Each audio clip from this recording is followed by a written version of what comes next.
தமிழின தலைவர் மாப்போசி அவர்களுடைய 108வது பிறந்த நாள் விழா கூட்டத்திற்கு தலைமையேற்றிருக்கின்ற பாரதிய ஜனதா கட்சியினுடைய தலைவர் பெருமதிப்புக்குரிய பொன் ராதாகிருஷ்ணன் அவர்களே, எனக்கு முன்னாலே உரையாற்றிய மிக பெரிய போலீஸ் அதிகாரியாக இருந்து பின்னர் டிஎன்பிசியினுடைய இயக்குநராகி இன்றைக்கும் தினமணியில் மிகச்சிறந்த கட்டுரைகள் எழுதி கொண்டிருக்கின்ற கண்ணியத்திற்கும் நேர்மைக்கும்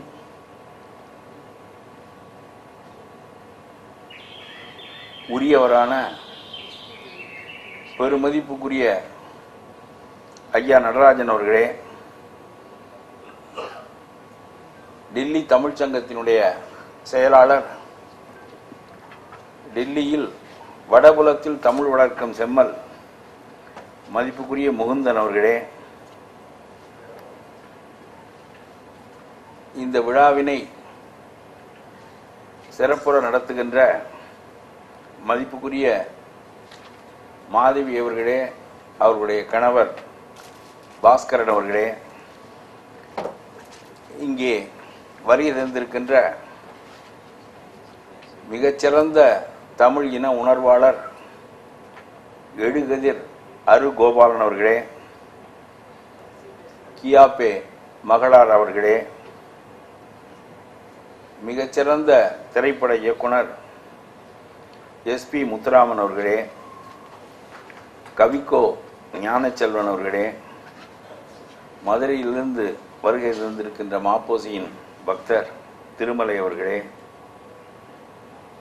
மாப்போசியை தாங்கி நின்ற தூண்களில் ஒருவரான மதிப்புக்குரிய உமாபதியின் மகன் அவர்களே, டி.கே. புகழேந்தி அவர்களே, குழுமி இருக்கின்ற மரியாதைக்குரிய சான்றோர் பெருமக்களே, மாப்போசியின் பக்தர் பெருமக்களே, உங்களையெல்லாம் மாப்போசி அவர்களுடைய பிறந்த நாள் விழாவை ஒட்டி சந்திக்கின்ற வாய்ப்பு கிடைத்தது குறித்தும் அப்பெருமகனார் குறித்து சில கருத்துக்களை பரிமாறிக்கொள்ள வாய்ப்பு கிடைத்தது குறித்தும் உள்ளபடியே நான் பெருமகிழ்ச்சி அடைகின்றேன்.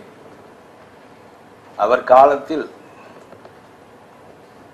மாப்போசியினுடைய சொல்லால் சொல்ல வேண்டுமென்றால் புத்தி தெளிந்து வாழுகின்ற காலத்தில் அவர் மிகச்சிறந்த தலைவராக தமிழ்நாட்டில் விளங்கினார்.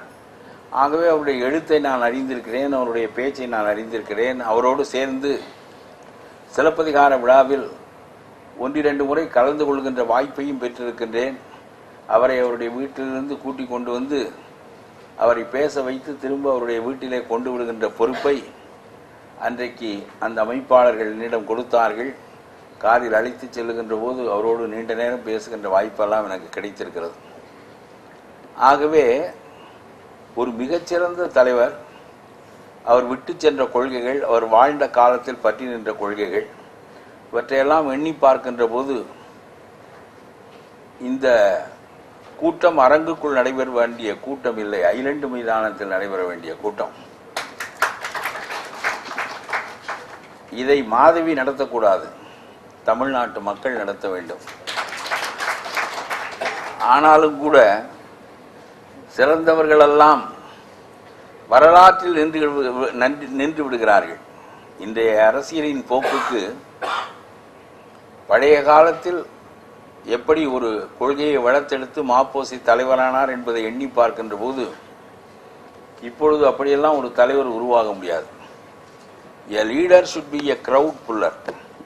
எடுத்த எடுப்பிலேயே அவருக்கு 1,00,000 பேரை 50,000 பேரை கூட்டத்தை ஈர்க்கின்ற ஆற்றல் இருக்க வேண்டும். அப்படி என்றால் சினிமாவில் நடித்திருந்தால் மட்டுமே தான் முடியும். ஒரு பெரிய கொள்கையை சொல்லி அறிவாக நாட்டை வழி நடத்தி அந்த இடத்தை பிடிப்பது என்பது இன்றைய காலத்துக்குரியதில்லை. ஆகவே அறிவுடையவர்கள் அவர்களுக்குள் அடங்கி இருந்து சிலவற்றை செலுத்தி பார்க்க முடியுமே தவிர நேரடியாக தலைவராவது என்பது இன்றைய காலகட்டத்திற்கு மிக இயல்பானதில்லை. ஏனென்றால் மாப்போசியினுடைய காலம் லட்சியவாத காலம், இன்றைய காலம் பொக்கையான காலம். எந்த ஒன்றுமே இல்லை, வேக்கும். ஒரு பொக்கையான தன்மை நாடு முழுவதும். எந்த ஒரு கொள்கையையும் பற்றி இந்த நாடு நிற்கவில்லை. அதனாலே தான் இளைஞர்கள் பெருவாரியாக ரசிகர்களாக மாறிவிடுகிறார்கள். இளைய தலைமுறையில் நான் 16-18 வயது இளைஞனாக இருந்தபோது இந்த நாட்டிலே சோசலிச இயக்கங்கள் நடந்தன. கம்யூனிச இயக்கம் வேகமாக இருந்தது. தனித்தமிழ் இயக்கம் நடந்தது. தமிழ் மறுமலர்ச்சி காலமாக அது புகழ்பெற்று விளங்கியது. தமிழர்களுக்கு சுய நிர்ணய உரிமை வேண்டும் என்று மாப்போசி ஒரு புறத்திலே சொன்னார். மனிதனுக்கு சுயமரியாதை, தமிழனுக்கு சுயமரியாதை வேண்டும் என்று பெரியார் வேறொரு புறத்திலே சொன்னார். அண்ணா தமிழ் உணர்வை உருவாக்குவதிலே மிகப்பெரிய பங்கு வகித்தார்.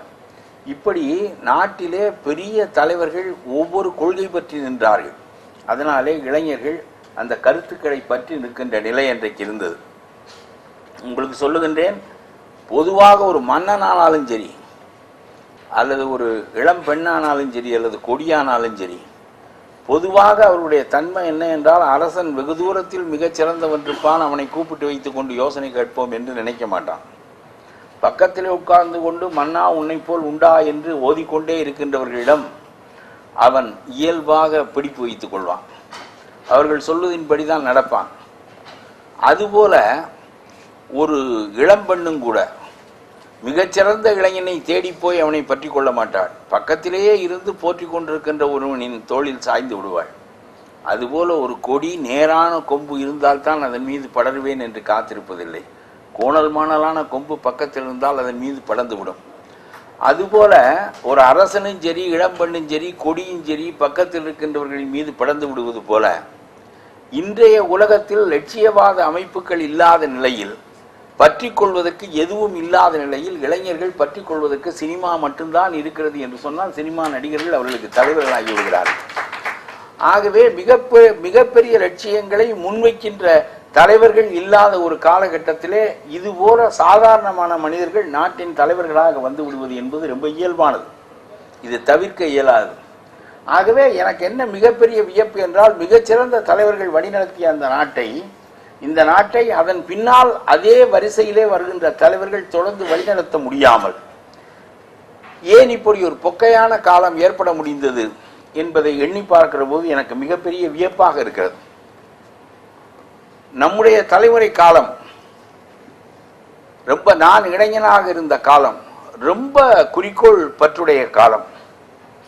அந்த காலகட்டத்தில் பெரிய தலைவராக மாப்போசி விளங்கினார். தமிழ்நாடு முழுவதும் அவருக்கு கிளைகள் இருந்தன. அவர் மிகப்பெரிய இயக்கத்தை தமிழுக்காகவும் தமிழினத்திற்காகவும் நடத்தினார். நேற்றிலிருந்து இரவு 2 மணிக்கு எனக்கு முழிப்பு தட்டிவிட்டது. மாப்போசியை பற்றி படிக்க வேண்டும் என்று இரவு 2 மணிக்கு விழித்து கொண்டு விட்டு பிறகு மீண்டும் அவருடைய நூல்களை எடுத்து வைத்துக் கொண்டு ஒரு 3-4 மணி நேரம் நான் படித்துக் கொண்டிருந்தேன். ஏற்கனவே நான் படித்த நூல்கள் தான் என்றாலும் கூட ஒரு வரலாற்று பார்வையிலே பார்க்கின்ற போது மாப்போசி அந்த இடத்திற்கு விரைய முடிந்ததற்கு காரணம் என்ன? காலம் எந்த தேவையை மாப்போசியினுடைய தலையிலே திணித்தது, காலம் திணித்த தேவையை மாப்போசி எப்படி நிறைவு செய்தார், அதற்கு பிறகு மாப்போசி எங்கேயோ அவர் அடைய வேண்டிய மிகப்பெரிய வரலாற்று புகழ் அல்லது தமிழ்நாட்டை அவர் முன்னின்று நடத்தி இருக்க வேண்டிய ஒரு நிலையிலிருந்து ஒரு சின்ன சறுக்கல்கள், கால் வழுக்கல்கள் ஏன் அவருக்கு ஏற்பட்டது, அந்த காலகட்டத்தின் தன்மை என்ன, அவருடைய முடிவு எப்படி இருந்தது, ஆனாலும் வரலாற்றில் அவருடைய இடம் என்னவாக இருக்கிறது என்பது குறித்து ஒரு நெட்டோட்டமாக எனக்கு ஒரு பெரிய எண்ண ஓட்டம் எனக்கு ஏற்பட்டது. நீங்கள் எண்ணி பார்ப்பீர்களேயானால், காங்கிரஸ் விடுதலை அடைந்த காலகட்டத்தில் அவர் சுதந்திர போராட்ட வீரர். அவர் சொன்னது போல 1920 என்னமோ நடந்த 1921 நடந்த நான் கோஆபரேஷன் மூவ்மெண்ட் தவிர காங்கிரஸ் நடத்திய எல்லா போராட்டங்களிலும் ஒரு பங்கு கொண்டவர். பலமுறை சிறை சென்றவர், சிறையிலிருந்து குடல் புண்ணை பரிசாக பெற்று வந்தவர், தன்னுடைய குடும்பத்தை சிந்திக்காமல் நாட்டையே சிந்தித்த ஒரு பெருமகன். ஆனால் மாப்போசி ஒருவருக்குத்தான் வருங்காலத்தை உய்த்துணர்கின்ற திறன் இருந்தது. காங்கிரஸ் எதையெல்லாம் பற்றி நின்றதோ அதையெல்லாம் சுதந்திரம் அடைகின்ற போது விட்டுவிட்டது என்று மாப்போசி கருதினார். மாப்போசி எந்த கொள்கைகளை எல்லாம் முன்வைத்தார் என்றால், எதையெல்லாம் காங்கிரஸ் பற்றி நின்றதோ அந்த கொள்கைகளையும் முன்வைத்து அதற்கு மேலான ஒரு கொள்கையை, சுய ஆட்சி என்கின்ற கொள்கையை வளர்த்தெடுத்து அதையும் முன்வைத்தார் மாப்போசி. ஆக காங்கிரஸ் பற்றி நின்ற கொள்கைகளை எல்லாம் காலப்போக்கில் காங்கிரஸ் விட்டுவிடுகின்ற நிலைமை ஏற்பட்டது. மொழிவாரி மாநிலம் என்பது லிங்குவிஸ்டிக் நேஷனலிசம் என்பது காங்கிரசினுடைய கொள்கைதான். காந்தி அந்த கொள்கையை பற்றி நின்றார். அதனாலே மிகப்பெரிய வியப்பு என்ன என்றால், ஆந்திராவும் கேரளாவும் பிற மாநிலங்களும் ஒன்றாக ஏறத்தாழ ஒரு தட்சிண பிரதேசமாக, ஒரு திராவிட நாடாக, ஒரு முழு மாநிலமாக ஒரு அமைச்சரவையின் கீழே 1920க்கும் 52-54க்கும் இடையே இருந்த ஒரு நாட்டில் அப்பொழுதே தமிழ்நாடு காங்கிரஸ் கமிட்டி என்று பெயர் வைத்திருக்கிறார்கள், ஆந்திரா காங்கிரஸ் கமிட்டி, கர்நாடகா காங்கிரஸ் கமிட்டி என்று பெயர் வைத்திருக்கிறார்கள். ஆகவே மொழி வழியாக 3-4 மாநிலங்கள் ஒன்றாக இருந்தாலும் கூட மொழி வழி மாநில அமைப்பு இந்தியாவில் விடுதலைக்கு பின்னர் வரும் என்கின்ற அடிப்படையிலே தான் தமிழ்நாடு காங்கிரஸ் கமிட்டிக்கு காமராஜர் இருந்தார், ஆந்திரா காங்கிரஸ் கமிட்டிக்கு சஞ்சீவ் ரெட்டி இருந்தார் அல்லது பிரகாசம் இருந்தார். ஆகவே அந்த கொள்கையை காங்கிரஸ் பற்றி நின்றது. ஆனால் காலப்போக்கில் அந்த கொள்கையை காங்கிரஸ் விட்டுவிடுகின்ற நிலைமை ஏற்பட்டது. அப்படி சுதந்திரம் அடைவதற்கு முன்னாலேயே அந்த கொள்கையை பற்றி நிற்க வேண்டும் என்பதை வலியுறுத்துவதற்கு தமிழரசு கழகம் காண்கிறார் மாப்போசி. 1947 ஆகஸ்ட் 15 சுதந்திரம் வருகிறது. 46 நவம்பர் வாக்கிலேயே அவர் தமிழரசு கழகத்தை உண்டாக்கி விடுகிறார். ஒரு பெரிய கட்சிக்குள், ஒரு பெரிய தாய் சபைக்குள் குட்டி சபையாக, ஒரு பெரிய அரசியல் கட்சிக்குள் உட்கட்சியாக அந்த அமைப்பை அவர் தோற்றுவிக்கிறார். அவருக்கு காங்கிரஸை விட்டுவிடுகின்ற தன்மை எப்பொழுதும் இல்லை. தாயை பற்றி நிற்கின்ற பிள்ளை போல, தாய் சாகின்ற வரையிலும் தாயை பற்றி நிற்கின்ற பிள்ளை போல அந்த காங்கிரசின் மீது அவருக்கு இருந்த பற்று, அது எந்த வகையில் வரலாற்றில் தடையாக இருந்தது என்பதை நான் பின்னால் சொல்கிறேன். அந்த பற்று அவருக்கு மிகப்பெரிய அளவுக்கு இருந்தது. அதனாலே காங்கிரஸையும் விட்டு விடாமல் புதிய சிந்தனை ஒன்று பிறக்கிறது மாப்போசிக்கு. USSR என்கின்ற நாடு பல மாநிலங்களை உள்ளடக்கிய, அதே சமயத்தில் பிரிந்து போகின்ற உரிமை பெற்ற மாநிலங்களை உள்ளடக்கிய, சட்டப்படியான அந்த உரிமையை பெற்ற ஒரு நாடாக அந்த நாடு இருக்கின்ற போது அந்த நாட்டினுடைய அடிப்படையிலே தான் இந்தியாவும் இருக்க வேண்டும் என்று மாப்போசி விரும்புகிறார். எல்லா மாநிலங்களும் இங்கே இருக்கும். மொழி வழியாகத்தான் இனங்கள் அடையாளம் கண்டு கொள்ளப்படுகின்றன. தமிழ் பேசுகிறவன் தமிழன், ஒரிய மொழி பேசுகிறவன் ஒரியன், வங்க மொழி பேசுகிறவன் வங்காளி, கன்னட மொழி பேசுகிறவன் கன்னடியன், மலையாள மொழி பேசுகிறவன் மலையாளி, இந்தி மொழி பேசுகிறவன் இந்திக்காரன் என்று எல்லா வகையான இனங்களும் மொழி வழியாகத்தான் இந்தியாவிலே அடையாளம் கண்டு கொள்ளப்படுகின்றன என்று சொன்னால் மொழிவழி தேசியம் என்பதுதான் உண்மையானது, உறுதியானது என்று நம்புகிறார் மாப்போசி. அதனாலே அவர் நினைக்கிறார், இந்தியாவே இன்னும் விடுதலை பெறவில்லை, அதற்கு முன்னாலேயே விடுதலை பெற்ற இந்தியா மாநில வாரியாக தங்களுடைய உரிமைகளை பெற்று நிற்க வேண்டும், சோவியத் நாட்டை போல பிரிந்து போகின்ற உரிமையையும் உள்ளடக்கியதாக இருக்க வேண்டும் என்று மிக விரிவாக எட்டி சிந்திக்கின்ற ஆற்றல் மாப்போசிக்கு இருந்தது. அது ஒரு பெரிய சிந்தனை. 46 நவம்பரிலேயே தமிழரசு கழகம் காண்கின்ற போது இந்த சிந்தனைகள் அவரிடம் வடிவம் பெற்றுவிட்டன என்றாலும் கூட அவர் ரொம்ப வரிசையாக மாணவன் கணக்கு போடுவது போல ஒரு ஸ்டெப், 2வது ஸ்டெப், 3வது ஸ்டெப் என்பது போல முதலிலே மொழிவழி தேசியம், மொழிவாரி மாநில அமைப்பு பிரிவினை என்பதை ஏற்றுக்கொண்டு அதற்குரிய எல்லைகளை எல்லாம் வகுத்து கொண்டு விட்ட பிறகு அதற்கு பிறகு இந்த மாநில சுயாட்சி என்கின்ற கொள்கைக்கு வரலாம் என்று அவர் கருதுகிறார். எல்லாவற்றையும் அவர் சொல்லிவிட்டாலும் கூட முதலிலே மொழிவாரி மாநிலம் அமைய வேண்டும் என்று அவர் விரும்புகிறார். இவர் அதை சொல்லுகின்ற காலத்தில் காங்கிரஸ் அதை ஏற்றுக்கொள்ளவில்லை. அதுதான் காங்கிரசினுடைய கொள்கை. ஆனால் காங்கிரஸ் அதை ஏற்றுக்கொள்ள மறுக்கிறது. காலம் அத்தகைய நிலை. திராவிட இயக்கங்களோடு மோத வேண்டும் என்று எண்ணிய காங்கிரஸ் திராவிட இயக்கங்கள் எதையெல்லாம் பற்றி நின்றனவோ அதற்கு எதிரான நிலையை எடுக்க வேண்டிய காலகட்டாயம் காங்கிரசுக்கு ஏற்பட்டது. அது ஒரு சிறந்த போக்கில்லை. நம்முடைய டாக்டர் சந்தோஷம் உற்று கவனிக்கிறார். தமிழ் வளர்க்கின்ற எல்லா அமைப்பிலும் அவர் இருப்பார். ரொம்ப நாளாக இப்பொழுது இவரை நான் பார்க்கவில்லை. முன்பெல்லாம் எந்த தமிழ் கூட்டத்திலும் இவர் இருப்பார். இவருடைய உதவியினாலும் அந்த தமிழ் கூட்டங்கள் நடக்கும். இப்பொழுது வெகு நாளாக நான் இவரை பார்க்கவில்லை. அப்படியா? நல்லது. ஆகவே ஒரு கட்டத்தில் இத்தகைய நிலை ஏற்படுகிறது. ஒரு துணை அமைப்பாக இவர் இருக்கிறார். துணை அமைப்பாக நிற்கின்ற போது இந்த நாடு எப்படி இருக்க வேண்டும் என்பதற்கு காங்கிரசுக்குள்ளேயே அவர் தழுவி செல்கின்ற போக்குடையவர். பெரிய போராளி. ஆனால் போரையே கொள்கையாக கொள்ளாமல் முழு அளவுக்கு தழுவி சென்று அரவணைத்து அதை ஊட்டுவதற்கு முயன்று முடியவில்லை என்றால் போராடுகின்ற தன்மையுடையவர். அதனாலே காமராஜரை எல்லாம் சேர்த்து கொண்டு அவர் ஒரு பொங்கல் திருநாள் நடத்துகிறார். அந்த பொங்கல் திருநாளில் கயல், புலி, வில் கொண்ட மூவேந்தர்களுடைய சின்னங்களை தமிழ் கொடியில் பொறித்து அந்த கொடியை ஏற்றுகிறார். காமராஜரையும் பக்கத்தில் வைத்துக் கொள்கிறார். அதுக்கு எவ்வளவு சாதுரியம் வேண்டும்? காமராஜர் இந்த கிறுக்கைங்க ஏதாவது செய்வாங்க அப்படின்னு நினைச்சுக்குவாரு. காமராஜோட நான் ரொம்ப பழகிருக்கேன், நான் ரொம்ப சின்ன பையன். இப்ப டேய் கிறுக்கா என்னடா அப்படிம்பாரு. இந்த கிறுக்கைங்க ஏதாவது பண்ணிக்கிட்டு இருப்பாங்க பண்ணட்டு அப்படின்னு நினைப்பாரு. அது மாதிரி நினைச்சிருப்பாரு. இந்த சிவஞானத்துக்கு இந்த தமிழ் கிறுக்கு இருக்கும், இந்த தியாகு பண்ணட்டு ஏதாவது செய்யட்டும் அப்படின்னு நினைப்பாரு. அவரு அப்படித்தான் நினைச்சிருப்பாரு. தமிழ் கொடியை காமராஜரையும் பக்கத்தில் வைத்து கொண்டுதான் ஏற்றாரு. அப்பதான் அந்த பெரிய அமைப்புக்குள் உள்ளமைப்பாக இது இருக்க முடியும். அப்ப தமிழ் மற்றவற்றையெல்லாம் பேசுகிற போது காமராஜர் சரி இதெல்லாம் சொல்றதுக்கு இவன் சிவஞான ஒரு ஆள் தான் இருக்காரு, அவர் சொல்லட்டும்னு நினைச்சு காமராஜரும் அதை அனுமதிக்கிறார். ஆனால் உண்மையிலேயே காங்கிரஸ் வழிமாறி செல்லுகிறது என்கின்ற கருத்தை மாப்போசி ஊறுகின்ற போது காமராஜர் அதை ஊன்றி கவனித்தார் என்று சொல்ல முடியாது. சொன்னா காமராஜ் விட மாட்டார். ஏதோ சொல்றாரு சொல்லட்டும், அந்த அவங்களும் சொல்றாங்க, நமக்கும் தமிழை சொல்றதுக்கு ஒரு ஆள் இருக்கட்டும் நினைச்சு துணை கண்டம் என்று தன்னை மறந்து பேசுவார்கள் இன்றைய இளைஞர்கள். அந்த பழைய கால தலைவர்களுடைய பேச்சின் பாதிப்பு இந்திய துணை கண்டத்திலே அப்படின்னு சொல்ற போது அவன் ஏதோ ஒரு புதிய சொல் ஒன்றை சொல்வதாக பெருமிதம் கொள்வான். இந்தியா என்பது உண்மையிலேயே ஒரு துணை கண்டம் தான். பல்வேறு மொழிகள், பல்வேறு இனங்கள், பல்வேறு பண்பாடுகள், இவற்றை கொண்ட இந்தியா ஒரு துணை கண்டம் தான். இந்த துணை கண்டத்தை ஒரு நாடாக மாற்றுவதற்கு பாரதி முயல்கிறான். பாரதியினுடைய பாடல்களுக்கு முன்னால் இந்தியா என்ற சொல்லையோ பாரதம் என்கின்ற சொல்லையோ நீங்கள் தமிழிலே கேட்டறிந்திருக்க முடியாது. பாரதிக்கு முன்னால் வள்ளலார் இருந்தால் வள்ளலாருடைய தாக்கம் பெற்றுத்தான் பாரதி அந்த நடையை பின்பற்றி எளிமையாக சிறப்பாக எழுதுவதற்கு கற்றுக்கொண்டார். அந்த வள்ளலாரிடம் இந்த சொற்கள் பயிலவில்லை. பாரதி தான் அரசியலிலே முதலாக விடுதலை போராட்ட காலத்தில் வாழ்ந்த காரணத்தினாலே அவன் இவற்றை பயிலுகிறான். பாரதம் என்கின்ற சொல் இடையறாமல் பயிலப்படுகிறது பாரதியினுடைய பாடல்களிலே. அவன்தான் நமக்கு பாடம் சொல்ல வேண்டிய கட்டத்திலே இருந்தான். பாரதம் என்பது பொன்னொழில் பாரதம் என்றெல்லாம் அவன் பேசுகின்றான். அப்படி பேசுகின்ற போது இந்த பாரதம் ஒரு நாடாக இருக்க வேண்டும் என்கின்ற ஆசையை பைய பாரதி உண்டாக்குகிறான்.